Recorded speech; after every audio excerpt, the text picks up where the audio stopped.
Well, as you can imagine, it is every parent's worst nightmare. You see so many symbols of unity here, so many hugs and warm embraces. We have actually seen more flames igniting. If you take a look behind me over here, you can see that grass area starting to blaze and flare up. That's right, Suzanne. The food and hotel industries in Palm Beach and West Palm Beach. This has been a grueling search. We're here at Jupiter First Church right now. This is where a celebration of Sean Henry's life. To fight this fire, crews needed water and a lot of it. John and Liz, it was eye-opening to see the impact of what this drug is doing firsthand. It is sad, it's scary, and it's happening in our own backyard. I love Flocka. Heartbreaking. It made me feel good. I have a close friend that's on it. Oh, it's just all about Flocka. Oh my, yeah, pump that. But it's how you use it. These are the faces, the real people behind the headlines of a new designer drug hitting South Florida called Flocka.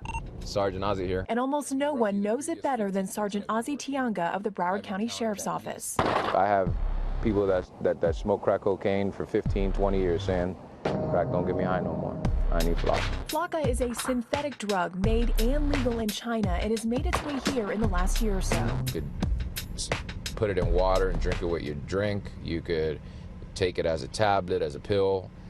You could snort it, you could smoke it, you can inject it. Known as the $5 insanity, it is a cheap, intense high that brings on delusions, paranoia, and raises body temperature so much, users often rip off their clothes. In Boca Raton, this man running naked across the road was likely on it, and so was this one caught streaking through the streets of Fort Lauderdale. It's more like dealing with somebody with a severe mental illness rather than a drug addiction. Sergeant Tianga took us to some of the Flocka hotspots in northern Deerfield, not far from Palm Beach County. This user admitted he shot up Flocka just an hour before. It was hard to believe he would even talk to us. If I can use it daily, I'll do it daily. If I can use it hourly, I use it hourly. Sergeant Tianga says no drugs were found on him at the time. We moved on. You can really see how, dangerous this drug can be, and people in this community are really concerned about this. Like these two women. Who is it? Is it a son, a daughter, a cousin? No, it's a cousin. Yeah, I have a few cousins that's on it. Lakia Fields and Shirley Williams described the effect. Paranoid. You know, the world is against you. He's taking off his clothes, is burning them. They see demons. Then, just minutes later, Fields' nephew Jonathan walked up and admitted he uses Flocka. He had a wild look in his eyes. Every morning and every night, every second of the day, relentless. Outbreak, outcome. Bring it on down.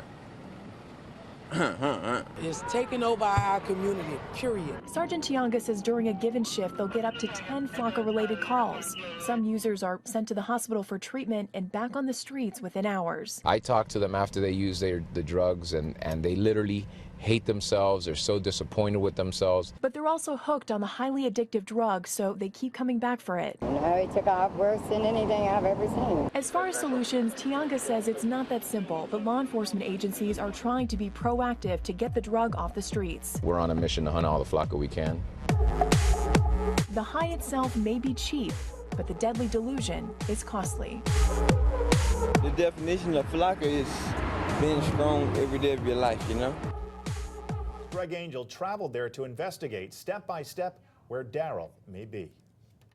Investigators here in the Dominican Republic will tell you this case is quite unusual. Daryl Fornatora was last seen in this beach town of Calabrete. But where is he now and what happened to him? Those answers seem to be hidden in the waves of a dark ocean. Cabaret is the size of a pinhead, but there's people here from everywhere. Jonah Hart owns popular gorditos in the heart of this small coastal town. Also having lived in South Florida, Joe remembers meeting Daryl and his friend Matt. He liked our fish tacos. He came to Gorditos a couple of times. On Tuesday, Daryl and Matt spent more than 5 hours here in the waters at this popular beach in Cabaret in the Dominican Republic, enjoying the surf and the waves. At the end of the day, Daryl texted his mother to let her know that he was okay. She always worried about his surfing trips, but those texts are the last time anyone in Daryl's family has heard from him. But when he didn't call me as he said, it did concern me. Days later, Daryl's parents did get a phone call from Matt. He left the Dominican Republic early and alone. He told me that he was missing. since Wednesday afternoon. Last seen by Matt at this surf shop in downtown Cabarete. One moment Daryl was there, the next moment he was gone. This is the guy that you heard about, the missing American? Yes. Employees say it's possible Daryl was here, but they don't know for sure since their cameras weren't working. And according to investigators, neither did other cameras close by. We walked the same streets Daryl walked, went to the same shops and bars. No one saw anything. Daryl's parents say they were also told by Matt that he started acting paranoid, as if they were being set up. But by who and why? Few clues, little direction. What, if anything, do investigators know? We asked Osvaldo Bonilla, the district attorney leading the investigation. What is currently being done specifically to try to find Daryl?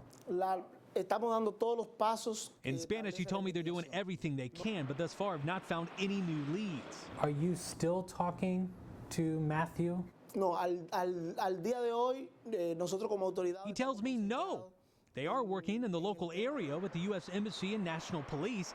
Bonilla won't say whether they found any of Daryl's personal belongings or reasons of why he may have disappeared. Roller coaster. One day up, the next day down. We don't know.